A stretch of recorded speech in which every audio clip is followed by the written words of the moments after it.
Les associations israéliennes, vous ne les connaissez pas toutes, alors on s'est dit que vous les faire découvrir sur Studio Kalita, c'était une bonne chose. Hamama fait partie des associations extra qui vous aideront dans votre parcours d'intégration en Israël.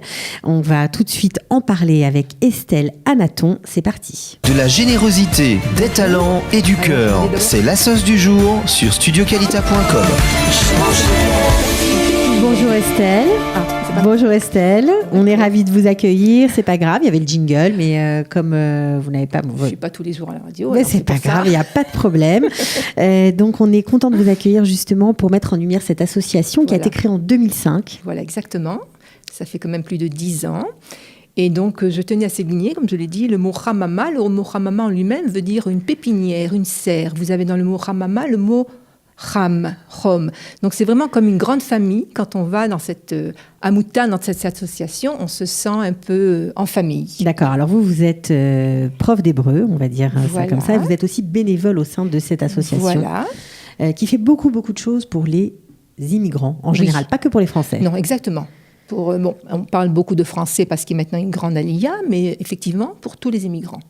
Ok. Alors, quel est le but de cette association ? Alors, le but de ces associations, en fait, c'est de donner un peu plus de facilité aux immigrants et, en fait, leur rappeler ou alors leur apprendre qu'en fait, ils ont des droits que parfois ils ne connaissent pas. Par exemple, un immigrant qui a fait son ulpan traditionnel, on va dire, a droit encore à une centaine d'heures d'hébreu. Prise en charge qui est remboursée intégralement, exactement. Et donc, non seulement l'hébreu, mais les enfants de l'immigrant peuvent aussi aller dans des colonies, dans des camps d'été, recevoir un soutien pour les études. Alors, les enfants de l'immigrant qui sont nés ici, aussi, ça marche aussi pour eux ou pas ? Alors là, ça marche aussi, mais alors ça ne sera peut-être pas subventionné à 100%, mais on va quand même avoir une petite somme symbolique. Mais en général, les immigrants les enfants qui sont nés ici, c'est évidemment ils ne vont pas apprendre l'hébreu, mais ils peuvent effectivement participer aux colonies de vacances, aux ateliers. Alors vous faites beaucoup de choses. Alors, puisque vous parlez des colonies de vacances, je crois que vous avez un truc extra pour les oignons Khanachim qu'on est obligé de mettre en lumière. Vous allez organiser une colonie de vacances au ski. Au ski, exactement. Incroyable. Et oui, et c'est d'ailleurs pas la première fois. Si vous entrez si vous surfez, justement, c'est le cas de le dire, on va surfer sur notre site. Vous verrez des photos de l'année dernière. Effectivement, nous avons une petite colonie qui va partir au mois à Purim, justement. Et donc, tous ces enfants auront le plaisir d'abord de faire connaissance et de skier, parce que les jeunes Français aiment beaucoup skier. Oui, c'est sûr. Et puis, c'est pas toujours facile, parce que c'est vrai que peut-être qu'avant, lorsqu'ils étaient en France, ils avaient l'occasion d'aller au ski. Mais là, c'est peut-être plus rare, parce qu'il y a des difficultés financières, parce que c'est un peu plus compliqué et que les parents vont pas forcément penser à partir au ski quand ils arrivent. Donc là, c'est chouette. On peut monter sur le site pour avoir toutes les infos. Toutes les infos. Le site est même traduit en français. Donc www.amota, ça s'écrit comme ça avec un T, A-M-O-T-A-T, Hamama, H-A-M-A-M-A.com. Exact. Voilà. Donc là-bas, on a tous les renseignements. Oui. Mais c'est vraiment sympa. Ça coûte pas très cher, je crois, en plus. 1 200 €, je crois. Voilà, tout compris.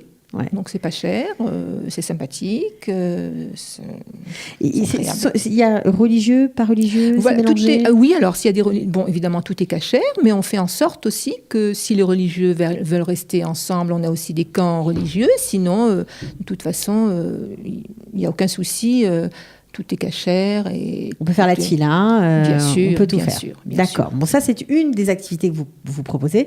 Mais puisque vous êtes prof d'hébreu, je crois qu'au sein de Hamama, l'hébreu est très important. L'hébreu est très important, exactement. Et on essaye un peu pas de s'éloigner, mais de changer un peu les méthodes. Bon, le pas traditionnel d'apprentissage, vous savez que les Français, parfois, ont du mal à assimiler un peu la grammaire si elle n'est pas traduite par un enseignant de langue française. Donc, on fait en sorte que nos enseignants soient aussi de langue, ou alors qu'ils pratiquent la langue, qu'ils soient francophones ou anglophones, pour pouvoir mieux expliquer. Mais surtout, c'est pas ça. Surtout, c'est basé sur la conversation, sur la vie de tous les jours, sur le vocabulaire de tous les jours. Les personnes âgées, vous savez, il y a des nouveaux limes qui arrivent, des limes Khanachim qui arrivent et qui qui sont d'un certain âge et qui ont beaucoup de mal à suivre l'apprentissage traditionnel, on va dire. C'est pris en charge par l'AMOCA, par l'association. Justement, c'est pris en charge. S'ils sont 1 an et demi, depuis 1 an et demi, on est passé 1 an et demi.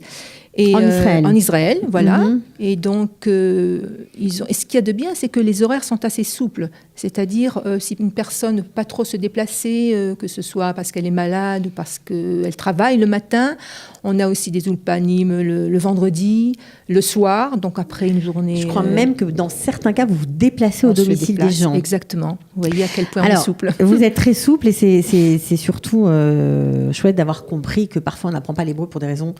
Pas parce qu'on ne veut pas, mais pour des raisons techniques, pratiques.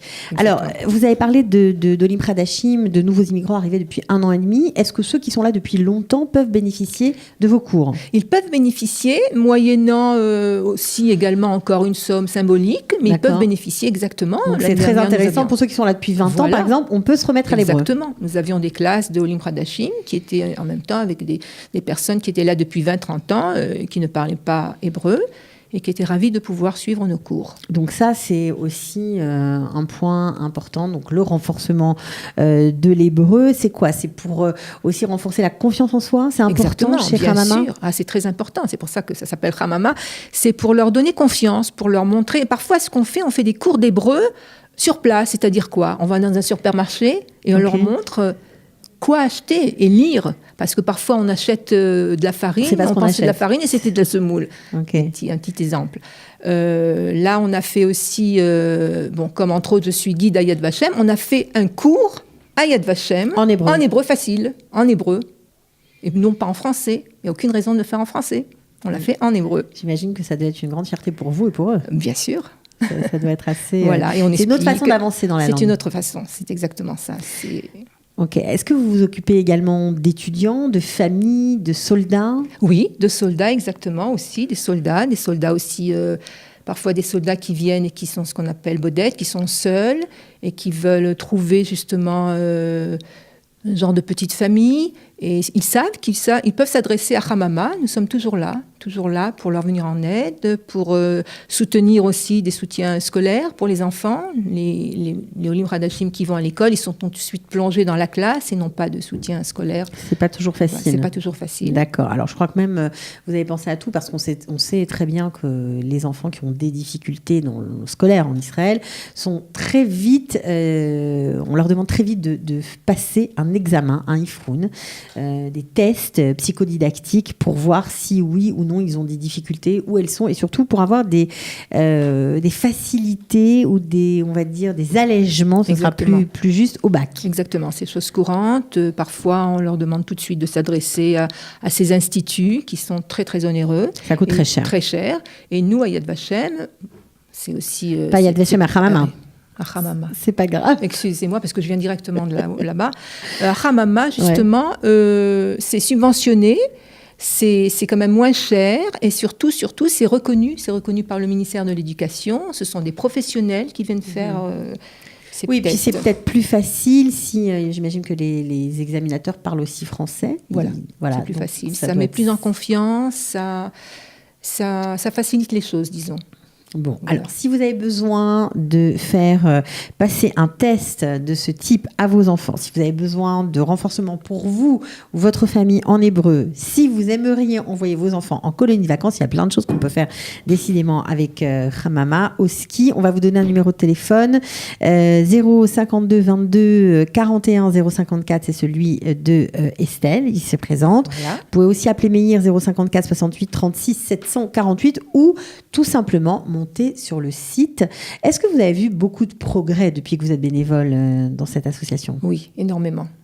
Franchement, énormément de progrès. Nous avons de plus en plus de personnes qui viennent et qui s'adressent à nous. Et les nouveaux émigrants nous disent souvent, on a fait peut-être 6 mois d'Ulpan, mais en quelques heures, à Hamama, on peut vraiment rentrer dans la vie active et se sentir beaucoup plus sûr. Et pouvoir converser un peu avec nos voisins, pas toujours rechercher toujours les francophones. Il y a de tout vraiment chez vous. Il y a de tout. Il y a des retraités, il y a des jeunes, il y a des soldats, il y a des enfants. Il y a des personnes qui travaillent en anglais, donc qui n'ont aucun moyen de pratiquer l'hébreu. et qui viennent justement à Hamama. Leur Ulpan est terminé, ils ont passé leurs examens, ils sont montés au niveau 2, on va dire. Et après, non, après à Hamama, on parle hébreu. On continue.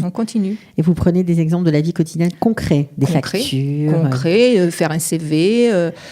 Si c'est professionnel, eh bien, on va essayer de s'adapter un peu, de faire le jargon de la médecine, juridique, mais surtout la vie de tous les jours. C'est ce qu'il y a très important.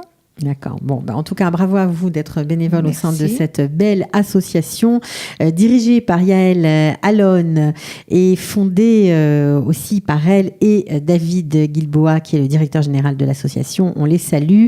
Voilà, renforcer la confiance en soi, éduquer comme il faut, mieux connaître la société israélienne. Voilà, ce sont les buts de cette très belle association israélienne, Hamama. Be'atzlacha pour la suite. Merci beaucoup. Et à bientôt. Merci. Ciao. Plaisir. De la générosité, des talents et du cœur, c'est la sauce du jour sur studioqualita.com.